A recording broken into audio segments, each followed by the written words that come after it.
একজন মানুষ যখন নৈতিক অবক্ষয় হয়, নীতি নৈতিকতা যখন তার ব্রেন থেকে হারিয়ে যায়, তখন সে মানুষকে হত্যা করতে পারে, তখন সে মানুষকে তরবারি দিয়ে আঘাত করতে পারে, তখন সে মানুষকে গুলি দিয়ে হত্যা করতে পারে, তখন সে মানুষের অধিকার হনন করতে পারে, তখন সে তার পরিবারের হক নষ্ট করতে পারে। নৈতিক অবক্ষয় কি কারণে ঘটে? নৈতিক অবক্ষয় ঘটার অনেক কারণ কোরআন এবং সুন্নাতে তার বর্ণনা আছে। এক বর্ণনা হচ্ছে, বান্দা যখন কবিরা গুনাহ বেশি বেশি করেন, কথা খেয়াল করবেন, কি গুনাহ? কবিরা গুনাহ যখন বান্দা বারংবার করতে থাকে, কবিরা গুনাহ বারংবার করার কারণে তার নৈতিক অবক্ষয় ঘটে, দিমাগ নষ্ট হয়, ব্রেন নষ্ট হয়, কোন কাজ করলে ভালো হবে, কোন কাজ করলে মন্দ হবে, সেটি তার ব্রেন থেকে চলে যায়। এখন আসেন, কবিরা গুনাহটা কি? কবিরা গুনাহ কাকে বলা হয়? ইমামে যাহাবী রাহমাতুল্লাহ আলাইহি কবিরা গুনাহর ব্যাখ্যা করেছেন যে কবিরা গুনাহ তাকে বলা হয় যে গুনার কারণে আযাব এবং গজবের হুমকি দেওয়া আছে। কিছুক্ষণ আগে আমি আপনাদেরকে সূরা হুমাযা তেলাওয়াত করে শুনাইলাম, ওয়াইলুল লিকুল্লি হুমাযাতি লুমাযা। এই যে কবিরা গুনাহ, এই কবিরা গুনাহটা এমন যেটা করলে আযাব হবে, যেটা করলে অপরাধ হবে, যেটা করলে গুনাহ হবে। ইমামে যাহাবী বলছেন সেটাই হচ্ছে আপনার আখিরাতে আযাবের কথা আছে, গজবের কথা আছে, ওটি হচ্ছে কবিরা গুনাহ। এটা ইমাম যাহাবীর মত। ইমাম যাহাবী জগৎ বিখ্যাত একজন হাদিস বিশারদ। ইমাম যাহাবী বলছেন, কোন মানুষ যখন কবিরা গুনাহ করেন, সে যেন নিশ্চিত থাকে পরকালে তার আযাব হবে, পরকালে তার শাস্তি আছে। মাওলা আলী শের খুদা হায়দারে কাররার রাদিয়াল্লাহু তাআলা ইসলামের কততম খলিফা? চতুর্থতম খলিফা। এই ইসলামের চতুর্থ খলিফা আমার নবীর কলিজার টুকরা হাসনাইন করিমাইনের আব্বা জান মা ফাতেমার সম্মানিত স্বামী রাসূল করিম সাল্লাল্লাহু আলাইহি ওয়াসাল্লামের আপন জামাতা হযরতে আলী রাদিয়াল্লাহু তাআলা, তিনি বলছেন, যার জন্য জাহান্নাম, যার জন্য গজব, যার জন্য লানত, তার যার জন্য আযাব, এসব কিছু আছে, ওই সমস্ত বান্দাটাই, ওই সমস্ত কাজটাই হচ্ছে কবিরা গুনাহ। তাহলে জিনিসটা বুঝেছেন? কবিরা গুনাহ কি? কবিরা গুনাহ মানে যেটার কারণে আপনাকে কবরের আযাবে ভুগতে হবে। কবিরা গুনাহ মানে যেটার কারণে আপনাকে শাস্তি পেতে হবে।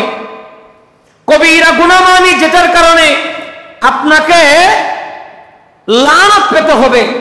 কবিরা গুনাহ মানে যেটার কারণে আপনার জন্য আযাব আছে। এবার আসেন আমার ভাইয়েরা, আল্লাহর নবীকে জিজ্ঞেস করি, ইয়া রাসূলুল্লাহ, ইয়া হাবিবাল্লাহ, ও নবী, কবিরা গুনার কারণে নৈতিক অবক্ষয় হয়। বান্দা যখন বারবার কবিরা গুনাহ করেন, আমরা যখন বারবার কবিরা গুনাহ করি, আমাদের কলব অন্ধকার হয়ে যায়, কলব অন্ধকার হয়ে যায়। আমার নবীকে জিজ্ঞেস করেন, ইয়া রাসূলুল্লাহ, কবিরা গুনাহ কি? আমার নবী একদম সমস্ত সাহাবায়ে কেরাম ছিল।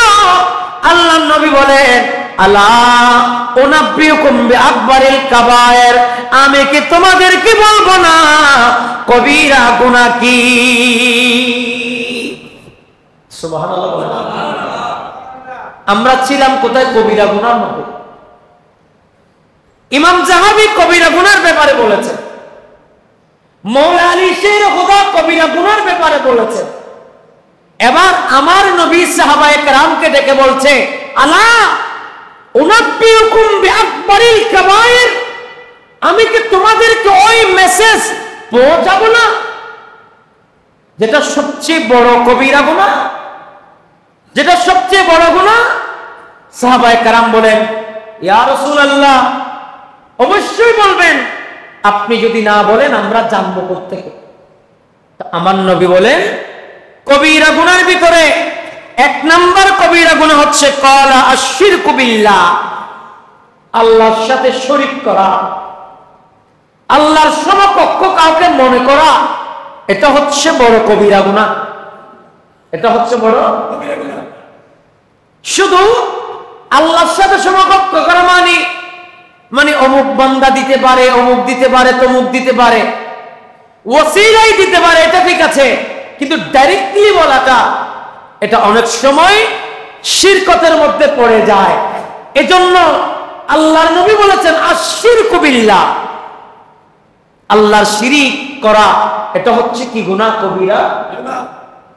আমার ভাইয়েরা, আল্লাহ নবীকে জিজ্ঞেস করা হলো, নবীজি সাহাবায়ে কেরামকে বললেন, আলা উনাব্বিউকুম বিআকবারিল কাবায়ের, এ নবী সাহাবায়ে কেরাম, নবী কি তোমরা নহয়ম না সবচেয়ে বড় গুনাহ? ও দুনিয়ার যুবকল, নবী ফরমাতেন, হাদিসে পাক ইরশাদ করেতে, আশ-শিরকু বিল্লাহ, আল্লাহর সাথে শরীক করা এটা বড় গুনাহ, যে গুনাহ আল্লাহ ক্ষমা করবেন না। উকুকাল ওয়ালিদাইন, মা বাবার সাথে গাদ্দারি করা, মা বাবার সাথে বেয়াদবি করা, মা বাবার অবাধ্য হওয়া, এটা আরেক কবিরা গুনাহ। আচ্ছা, যেখানে আল্লাহর সাথে শরীক করা এটা কোন রকম ঠিক আছে আমার মনে হয়, কিন্তু এটার সাথে মা বাবার সাথে মা বাবার একটা কথা দিয়েছেন, তার মানে কতটুকু ইম্পর্টেন্ট! সুবহানাল্লাহ, কত ইম্পর্টেন্ট হলে আমার রাসূল আল্লাহ শরীকের পরে মা বাবার কদরদানির কথা বলেছেন। আমি আমার যুব সমাজদেরকে বলবো, তোমাদের নৈতিক শিক্ষা তোমাদেরকে নিতে হবে। তোমাদের নৈতিক অবক্ষয় হয়ে গেছে যখন তোমরা পঞ্জগানা নামাজ ছেড়ে দিয়েছ। আল্লাহ রাসূল বলছে, এবার নৈতিক অবক্ষয় শুরু হয়ে দিয়ে, এবার যে নামাজ ছাড়ি দি তাহলে এবার অধঃপতন শুরু হইয়ে না নই। হাদিসে কয়েকখান হতা হইবা। এক নম্বর, জিবাই নামাজ ছাড়ছি, এবার আস্তে আস্তে নৈতিক অবক্ষয়ের দিকে গিয়ে।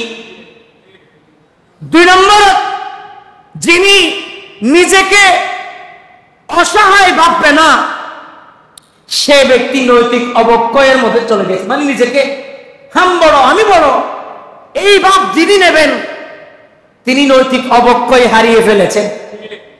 আমার রাসূল বলে, যিনি রোজার সময় রোজা পালন করলো না, যিনি হজ, যাকাত, ফিতরা এগুলা যথা সময় আদায় করলো না, সে আস্তে আস্তে নৈতিক অবক্ষয় শুরু করলো। এই শিক্ষা যিনি তার সন্তানকে দিতে পারে না, সে তো নৈতিক অবক্ষয় নিজেই শুরু করে দিয়েছে। আল্লাহর হক সে তো আদায় করে নাই, তো কোন দিন তোমার হক আদায় করার আশা করতেছ? এই জন্য আমার ভাইয়েরা, আল্লাহর নবী বলেন, নৈতিক অবক্ষয় না হওয়ার জন্য সন্তানকে পঞ্জগানা নামাজ শিক্ষা দিতে হবে, সন্তানকে রোজা রাখার বিধান দিতে হবে। এই সন্তান, কুতিবা আলাইকুমুস সিয়াম কামা কুতিবা আলাল লাযীনা মিন ক্বাবলিকুম লাআল্লাকুম তাত্তাকুন। উচ্চ সুরে বলুন না সুবহানাল্লাহ। কবিরা গুনাহ কি? এটা বড় অপরাধ। আমার নবী বলছেন, আমি কি তোমাদেরকে বলবো না কবিরা গুনাহ কি? এক হাদিসে বলা হয়েছে কবিরা গুনাহ হচ্ছে আল্লাহর সাথে শরীক করা এবং মা বাবার অবাধ্য হওয়া। তাহলে আমরা যারা মা বাবার অবাধ্য হব, আমাদের গুনাহ আল্লাহ অন্তত ক্ষমা করবেন না, এটা রাসূল পাকের হাদিস। তো ক্ষমা যদি না হয় আমাদেরকে কি করতে হবে? আল্লাহর কাছে তওবা করতে হবে, আমার মা বাবার কদমে গিয়ে ক্ষমা চাইতে হবে। ও মা, ও বাবা, আমি অপরাধ করেছি, আমি তোমাকে মন্দ বলেছি, আমি তোমার অবাধ্য হয়েছি। ও আমার মা এবং বাবা, তুমি আমাকে মাফ করে দাও। মাপ চাওয়ার সন্তান তো এই যুগে নাই বললে চলে। মাপ চাইবে সন্তান, কারণ সন্তানের টাকায় আপনি চলেন, অথচ সে ভুলে গেছে আপনার টাকায় সে বড় হয়েছে, আপনার টাকায় সে আজকে নিজের পায়ে দাঁড়িয়েছে, ব্যাংকার হয়েছে, বিসিএস ক্যাডার হয়েছে, বিভিন্ন বড় বড় গভর্নর হয়েছে, বড় বড় সমাজের বিত্তশালী হয়েছে। আপনার টাকার উপরে সে এখনো চলছে, কিন্তু তার ভাবসাব যেন তার টাকা দিয়ে আপনি চলেন। এজন্য আমি আমার যুবকদেরকে বলবো, যুবক, এখন বুঝার সময় এসেছে নৈতিক অবক্ষয়ের শিক্ষা। ও আমার মুসল্লি বাবারা, আপনাদের সন্তানকে, আমাদের সন্তানকে যদি আমরা নৈতিক অবক্ষয়ের শিক্ষা দিতে না পারি, তাহলে আমাদেরকেও প্রস্তুত থাকতে হবে। এমন ঘটনা কখন হয়ে যায় এটা আমরাও জানি না, আল্লাহ বেহেতর ভালো জানে। আল্লাহর কাছে আজকে বেশি দোয়া করবে, আল্লাহ রব্বি হাবলি মিনাস সালিহিন। নবীরা দোয়া করেছেন আল্লাহর কাছে, আল্লাহ সন্তান যদি দাও, নেককার সন্তান দাও। রব্বি হাবলি মিনাস সালিহিন, আল্লাহ আমি তোমার কাছে নেককার সন্তানের আশা করছি, বদকার সন্তান না। এজন্য নৈতিক শিক্ষা দিতে গেলে আপনার সন্তানকে 5 ওয়াক্ত নামাজের শিক্ষা দেবেন, আপনার সন্তানকে রোজার শিক্ষা দেবেন, আপনার সন্তানকে এতিম মিসকিন এদেরকে কিভাবে দয়া করতে হয় সেই শিক্ষা দিবেন। নৈতিক শিক্ষা দিতে হলে আপনার সন্তানকে সমাজের গরিব মেহনতি মানুষের পাশে, আত্মীয় স্বজনের পাশে কিভাবে দাঁড়াতে হয় সেই শিক্ষা আপনার সন্তানকে দিতে হবে। নৈতিক শিক্ষা দিতে হলে মসজিদে দান করলে কি লাভ সেই শিক্ষা আপনার সন্তানকে দিতে হবে। নৈতিক শিক্ষা দিতে গেলে দাদির সাথে কিভাবে কথা বলতে হয়, দাদার সাথে কিভাবে কথা বলতে হয়, বাবার সাথে কিভাবে কথা বলতে হয়, এগুলো ছোট অবস্থায়, সারা ছোট অবস্থায় যদি আপনি সারার আগাছা কেটে দেন তাহলে সারাটা সোজা উঠবে। সারা যদি আঁকা বাঁকা হয়ে যায় এটাকে আপনি সোজা করতে পারবেন না। তো আপনারা আমার কথা বুঝতেছেন? একটা গাছের চারা হিসাব করেন না, চারা, একটা গাছের চারা যখন আপনি রোপণ করবেন, এই রোপণ করার পরে কিছুদিন পর পর আপনাকে দেখতে হবে গাছের চারা কোনো বাঁকা হয়ে যাচ্ছে কিনা। ঢালপালাকে কেটে দিতে হবে যাতে গাছের চারাটা সোজা হয়।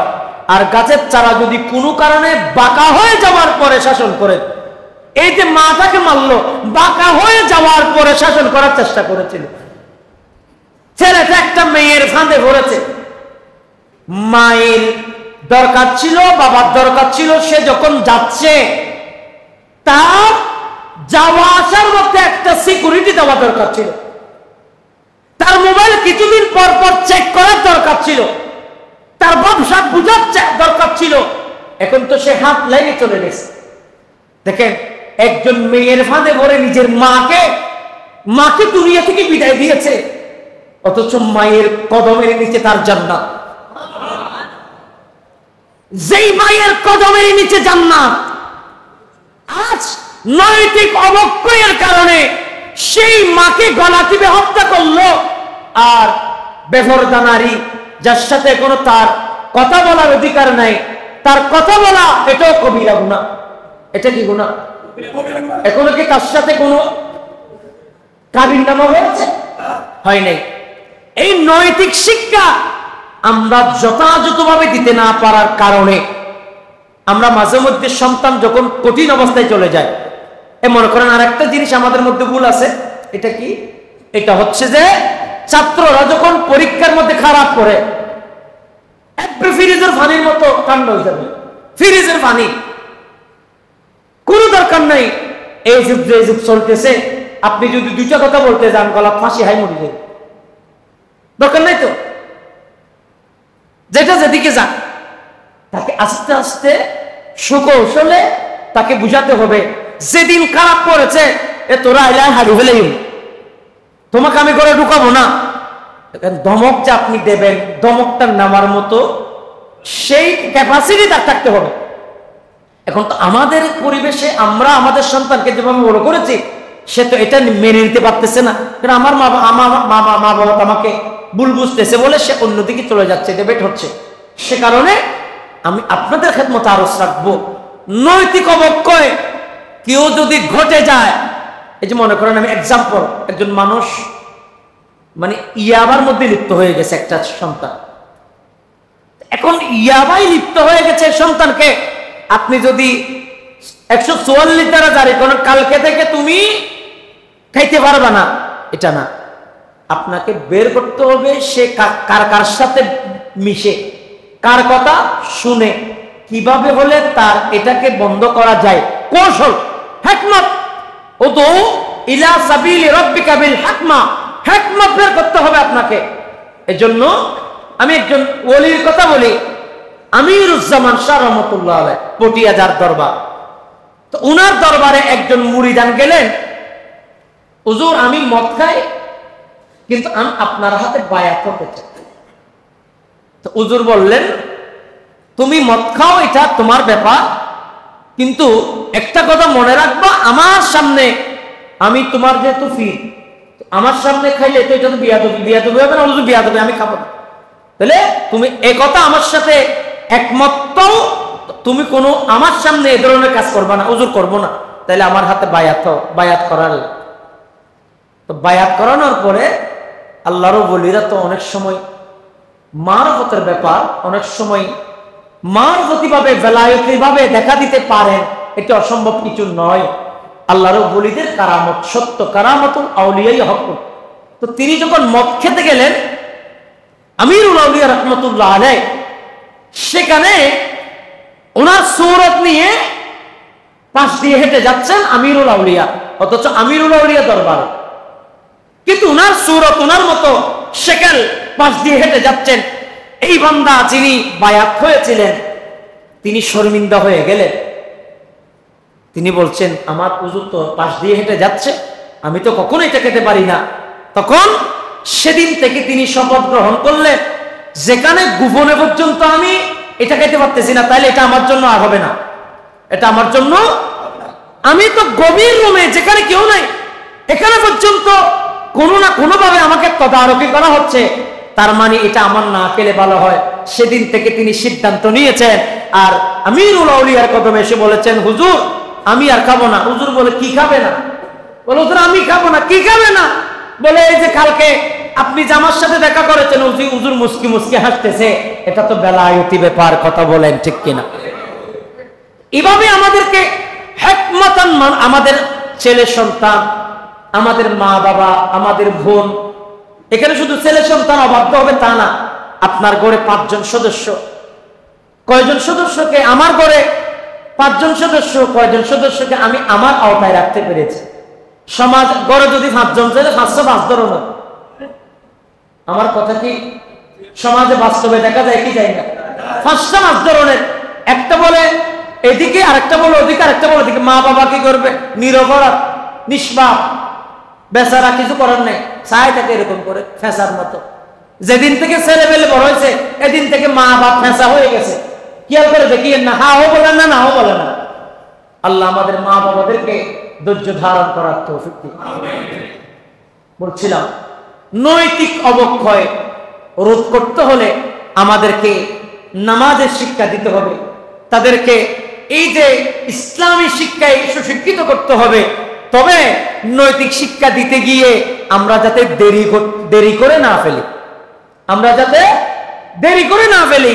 এই যে একজন ঘটনা আমি আপনাদেরকে বললাম, মূলত এই ঘটনাকে উপলক্ষ করে আমার আলোচনা নয়, আমার আলোচনা সূরা হুমাযার মধ্যে এক একটার পর এক একটা আয়াতে কারিমা আল্লাহ বলেছেন যে, দেখেন, ইয়াহসাবু আন্নামা লাহু আখলাদা, কাল্লা লা ইউবাদান্না ফিল হুতামা ওয়া মা আদরাকা মাল হুতামা।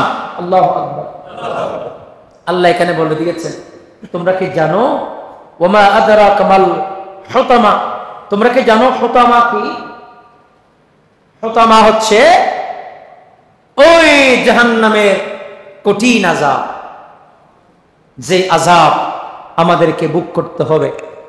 আজকে নৈতিক অবক্ষয় করে আপনি মনে করেছেন আপনি জিতে গিয়েছেন, আপনি জিতেন নাই, আপনি হেরে গিয়েছেন। আল্লাহু আকবার বলেন। আল্লাহু আকবার। বিসমিল্লাহির রাহমানির রাহিম। ওয়াইলুল লিকুল্লি হুমাযাতিল লুমাযা الذي جمع مالا وعددا يحسب أن ماله أخلدا كلا لينبذن في الحطمة। আমার আল্লাহ বলেন, এই জগতের বাবা হুতামা কি তোমরা জানো?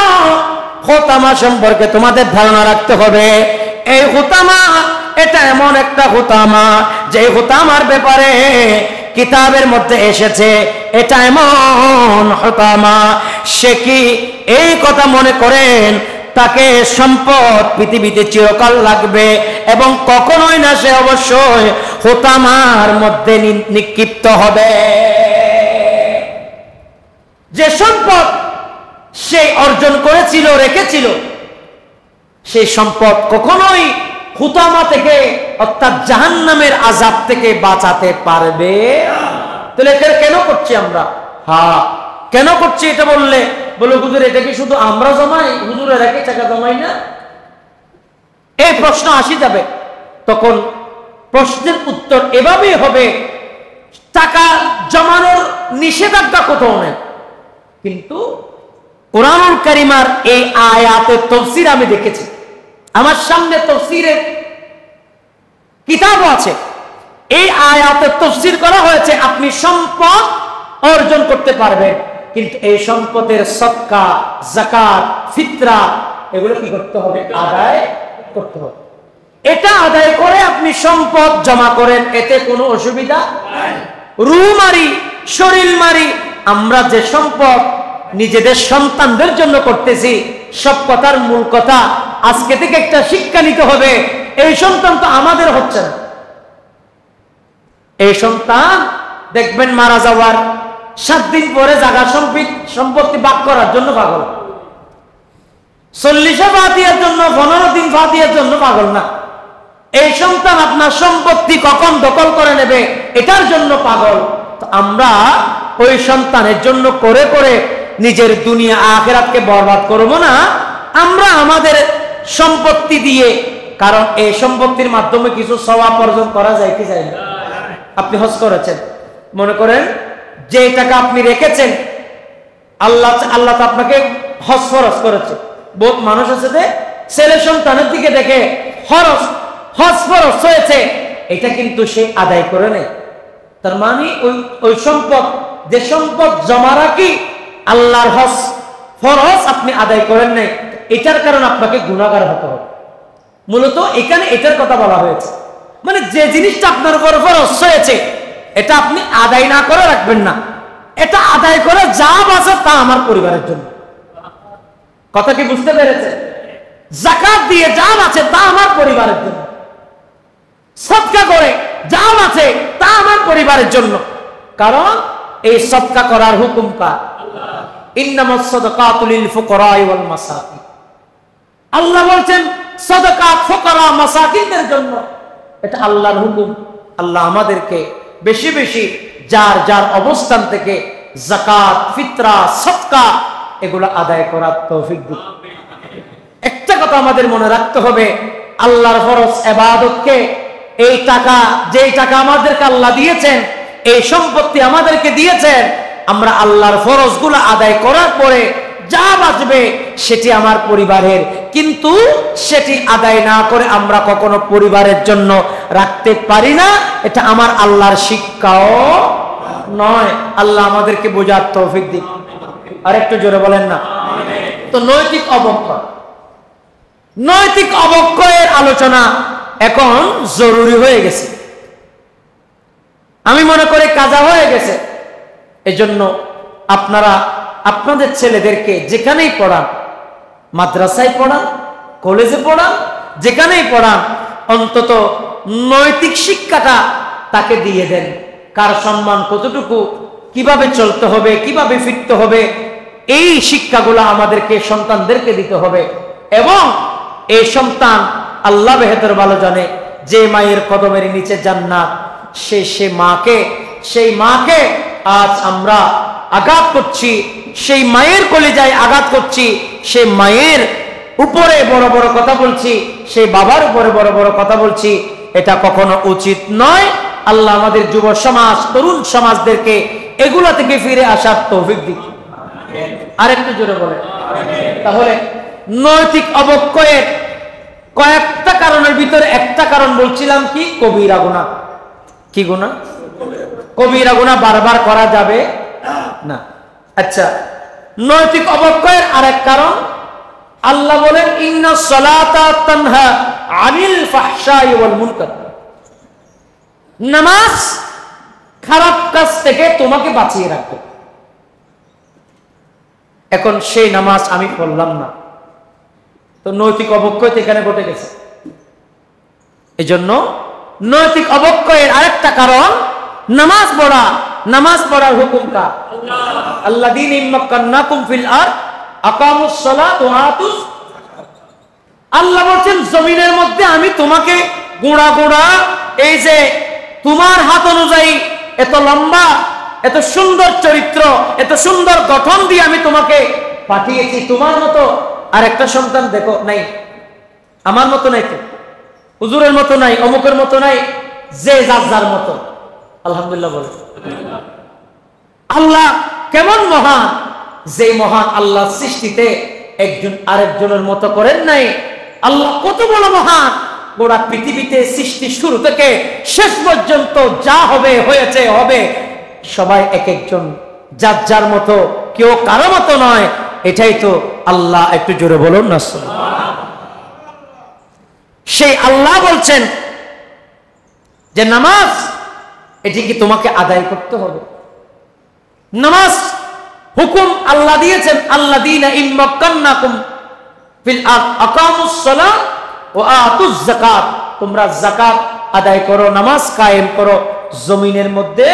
তুমি যখন শক্তিশালী হবে, এজন্য জমিনের মধ্যে নামাজ কায়েম করার দরকার আছে না নেই? তো নামাজ কায়েম করার জন্য যা দরকার করবে। এরপরে রাসূল করিম সাল্লাল্লাহু আলাইহি ওয়াসাল্লাম আমাদেরকে হাদিসে পাকের মধ্যে শিক্ষা দিয়েছে, নিজেকে সব সময় ছোট করা। এটা আরেকটা শিক্ষা, নৈতিক অবক্ষয় রোধ করা। আমরা যখন নিজেকে সব সময় অপরাধী ভাববো, হাদিসে পাকে আছে আল্লাহ তখন বান্দার প্রতি খুব নরম হয়ে যায়। আমার বান্দা নিজেকে গৌরব করে নেই, আমার বান্দা নিজেকে ছোট করেছে। আল্লাহ আমাদেরকে এসব শিক্ষা আমাদেরকে সমাজে বাস্তবায়ন করার তৌফিক দিক। আর একটু জোরে বলেন না আমি। তো এই জন্য আরো অনেক শিক্ষা আমাদেরকে নিতে হবে। উত্তম চরিত্রের কথা রাসূলুল্লাহ সাল্লাল্লাহু আলাইহি ওয়াসাল্লাম থেকে আমরা শিক্ষা নিতে পারি। উত্তম চরিত্র কুরআন কারীমে কি আছে? ইন্নাকা লাআলা খুলুকিন আযীম। সুবহানাল্লাহ বলে। মুসনাদে আহমদের মধ্যে একটি হাদিস কোট করা হয়েছে। মা আয়েশা সিদ্দিকা রাদিয়াল্লাহু তাআলা আনহা বলছেন, আমার রাসূল এত বেশি নৈতিক ছিলেন। দেখেন, মা আয়েশা সিদ্দিকা মানে এটা খুব কাছ থেকে দেখেছেন। সুবহানাল্লাহ বলে। মা আয়েশা সিদ্দিকা বলেন, আমার নবী এত নৈতিক শিক্ষা আমাদেরকে দিয়েছেন। নিজের জুতা এবং নিজের ফাড়া কাপড় আমার নবী নিজে সেলাই করতেন, নিজের জুতা আমার নবী নিজে মুছতেন। মা আয়েশা সিদ্দিকা বলে, আমার নবীর ভিতরে এত নৈতিকতা ছিল, কখনো আমার মুস্তাফাকে আমি জুতা মুছে দিতে পারি নাই। আমার রসুল নিজেই জুতা মুছে নিতেন। কখনো ফাটা কাপড় আমি সেলাই করতে পারি নাই, আমার রসুল নিজেই সেলাই করে নিতেন। এখান থেকে একটা শিক্ষা, আমরা স্ত্রীদেরকে বারংবার বলি তুমি এটা কেন করো নাই, ওটা কেন করো নাই। এখান থেকে আমরা শিক্ষা নিতে পারি কিছু কিছু কাজ আমাদেরও করা দরকার, আপনার স্ত্রীকে হেল্প করা দরকার। এটা আমার রসুল পাকের শিক্ষা। অনেকে বলবে হুজুরে মনে একটু বেশি বলে ফেলতেছে। না, ইসলাম বলেছে হুন্না লিবাসুল লাকুম ওয়া আনতুম লিবাসুল লাহুন্না। একজন অপরজনের পরিপূরক, একজন অপরজনের পোশাক। আমার রসুল কেমন নৈতিক ছিলেন এটা দুনিয়াবাসীকে শিক্ষা দিয়েছেন। সুবহানাল্লাহ বলেন। এরপরে রাসূল করিম সাল্লাল্লাহু আলাইহি ওয়াসাল্লামের আরেকটা হাদিস মুসলিম শরীফের মধ্যে কোট করেছেন, ইমামে মুসলিমের মধ্যে কোট করেছেন, সহিহ কিতাব। মা হযরতে আনাস রাদিয়াল্লাহু তাআলা বলেন যে আমি 9 বছর রাসূল পাকের গোলামি করেছি, কখনো আমি নবীকে এটি বলতে দেখি নাই তুমি এটা কেন করো নাই। আল্লাহু আকবার বলেন। এটা আমাদেরকে শিক্ষা দিচ্ছে। আর এই কথাগুলা আল বতুল নামক একটা কিতাবের মধ্যে এত চমৎকার ভাবে এনেছেন যে আমরা কিছু জিনিস একদম সব সময় প্রতিনিয়ত ভুল করে থাকি। কি ভুল? একটা বন্ধু বান্ধবের আড্ডার মধ্যে আপনি বসেছেন, বন্ধু বান্ধবের আড্ডা, বন্ধুর আড্ডায় যখন আপনি বসলেন, একজন বন্ধু ভুল করেছে, সেটি 8-10 জন বন্ধুর ভিতরে অন্য কেউ দেখে নাই, আপনি দেখেছেন। রাসূল নৈতিক শিক্ষা দিয়েছেন, তখন তুমি তাকে কানে কানে গিয়ে বলবে সেটা শুধরানোর জন্য, ওই 9 জনকে তুমি এটা শেয়ার করবা না। এটা আমার রাসূলের নৈতিক শিক্ষা। আল্লাহু আকবার বলেন। আমরা সেটা শুধরিয়ে নেব। বন্ধু বান্ধবের কোনো অপরাধ আরেকজন বন্ধু বান্ধবের গোপনে গীবত করে অন্য জায়গায় ছড়িয়ে দিব না। দ্বিতীয় নম্বর, আপনার আমার ঘরের যখন কোন কাজের বুয়া, কাজের কর্মচারী যখন কোনো অপরাধ করে, আমরা বাহির থেকে মেহমানের সামনে তাকে বেইজ্জতি করি। একটা কাপ ভেঙে ফেলেছে, তাকে আমরা সত্য কথা বলি। কেন? আপনার মেয়ে যদি ভাঙতো, আপনার ছেলে যদি কাপ না গোড়া দুনিয়া ভাঙলো, আপনি কিছু বলেন না। আপনার ঘরের কাজের বুয়া বিদায়, গরিব বিদায়, আপনি বলছেন এটা হযরত আনাস থেকে শিক্ষা নিতে হবে। আনাস মুস্তাফার গোলামি করেছে 9 বছর। আনাস বলছে নবী কখনো আমাকে কথা বলে নাই, আনাস তুই এর নকা করলে এটা করেছে কেন? আনাস বলছেন 9 বছরে এই কথা আমার নবী বলে নাই। এটাই তো নৈতিক শিক্ষা। একটু জোরে বলেন না সুবহানাল্লাহ। আজকে থেকে আমরা আমাদের কোনো কাজের বুয়াকে মেহমানের সামনে বেইজ্জতি করব না। আরেকটা শিক্ষা, আপনার সাথে যারা চলাফেরা করে তারা ত্রুটি কুটিনাটি তার ভুল হতে পারে, আপনি চেষ্টা করবেন তাকে নির্জনে তাকে বুঝিয়ে সেটা শুধরানোর জন্য।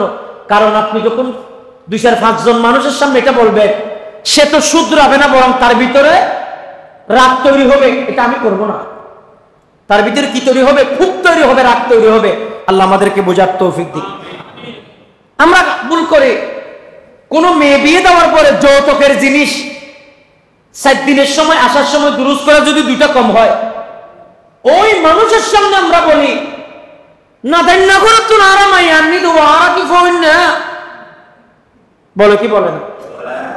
এটা আমি কিতাব থেকে বলছি। একটা ম্যাগাজিনের মধ্যে খুব চমৎকার লিখেছে, আমি দেখে অবাক হয়ে গেলাম। এগুলো আমাদের মনের কথাগুলো এখানে লিখেছেন যে যৌতুকের সামান্য একটা বিষয়, ওই মেয়েটা তো আজীবন আপনাদের ঘরে থাকবে, আপনি তাদের সামনে ওই মেয়েটাকে বেইজ্জতি করতেছেন। আরেকদিন তো আপনি অফিসে চলে যাবেন, আপনার মাকে সেই মেয়েটা কি করবে? বেইজ্জতি করবে। এই জিনিস আমাদের মাথায় রাখতে হবে। কোন সমাবেশ, রাস্তাঘাট, দোকানপাট, বিভিন্ন সমাজের ব্যক্তিগত জায়গায় আমরা কাউকে তুচ্ছ তাচ্ছিল্য করব না। এটিও আমার রাসূল আমাদেরকে নৈতিক শিক্ষা দিয়েছেন। আল্লাহ আমাদেরকে বোঝার তৌফিক দিন। নৈতিক শিক্ষা যা বলেছি আমল করার দরকার আছে কিনা? আল্লাহ পাক আমাদেরকে এই নৈতিক শিক্ষা সমাজে, আমাদের নিজের পরিবারে, আমাদের রাষ্ট্রে আল্লাহ পাক আমাদেরকে এগুলা বাস্তবায়ন করার তৌফিক দিন। আমিন বলেন।